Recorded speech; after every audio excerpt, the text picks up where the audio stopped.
Hello বন্ধুরা, welcome to our channel SS family blog. আমি স্বপ্না চলে এসেছি আরও একটি নতুন ব্লগ নিয়ে।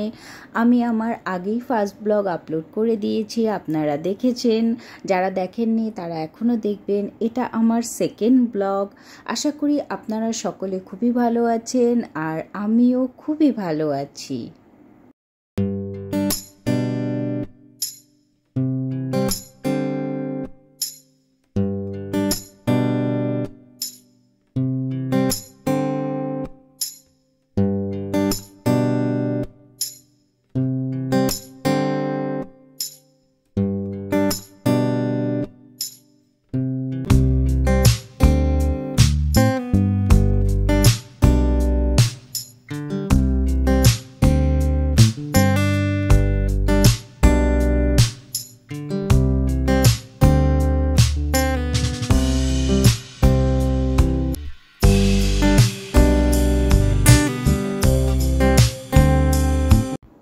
এই হচ্ছে আমার সোনা ছেলে, আমার হিম সোনা। সারাদিন একা মনেই থাকে গাড়ির মধ্যে বসে, আর কি গান যে গাইছে তা আমরা জানি না কেউ। তো বসে আছে ও। ছেলের একটি ডাইপার অর্ডার করা হয়েছিল, তো সেটাই এসছে, কিন্তু কি ডাইপার জানি না, বাবা অর্ডার করেছিল। তো খুলে দেখছি যে এটার মধ্যে লিটিলের ডাইপার আছে।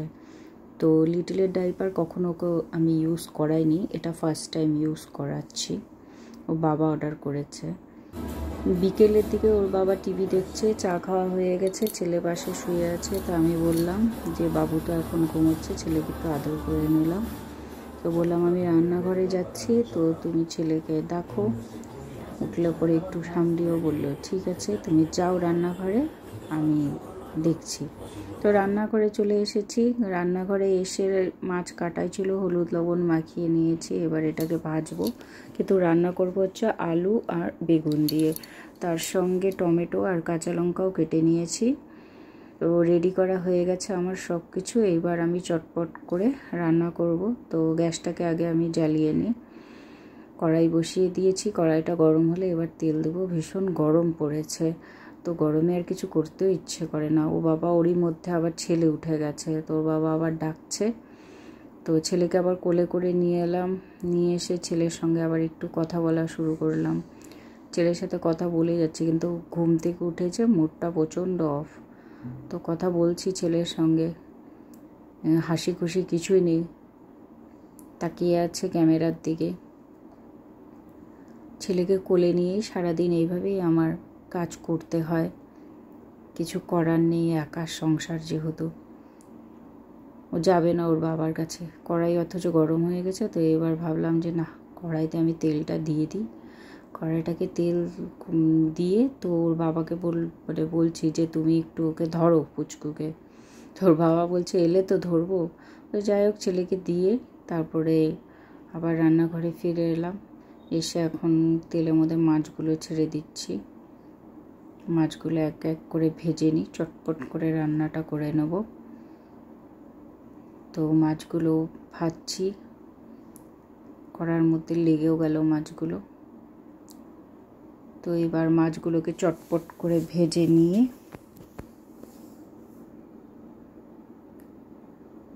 এপাশ ওপাশ করে ভেজে নিলাম।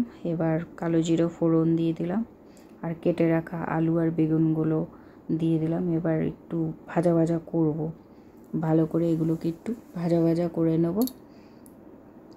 না হয়তো আলুগুলোর মধ্যে কাঁচা কাঁচা গন্ধ করে। ভালো করে আলু আর এই বেগুনগুলোকে ভেজে নিয়ে এটার মধ্যে এবার লবণ আর হলুদ দুটো দিয়ে সাঁতলে নিচ্ছি। এবারে ভাজা হয়েই চলে এসেছে। এবার জিরে বাটাটাও দিয়ে দিলাম।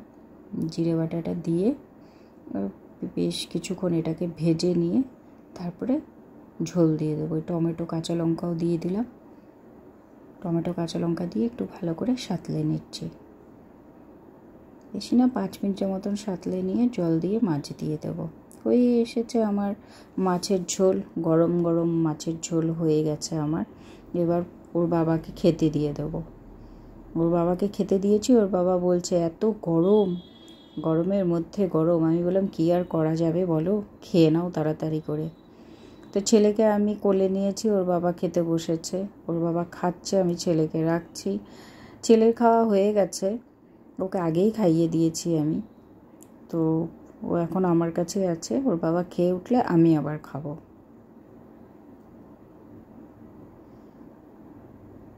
তাই ওকে একটু ঘোরানো হচ্ছে, এখন ঘোরাচ্ছি ওকে আমি। ওর বাবার সঙ্গে কথা বলবে বলে সামনে নিয়ে এলাম।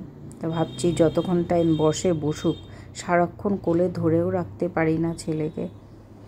তো কিছুক্ষণ পরে আবার আমার কাছেই চলে এসেছে আমার কাছে। এখন একটু মনটা খুশি খুশি অনেকক্ষণ হয়ে গেছে, হাসছে।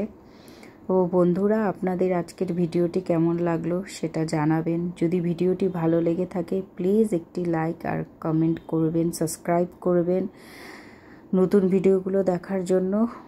ভালো থাকবেন, সুস্থ থাকবেন, আবার দেখা হবে নতুন ব্লগে।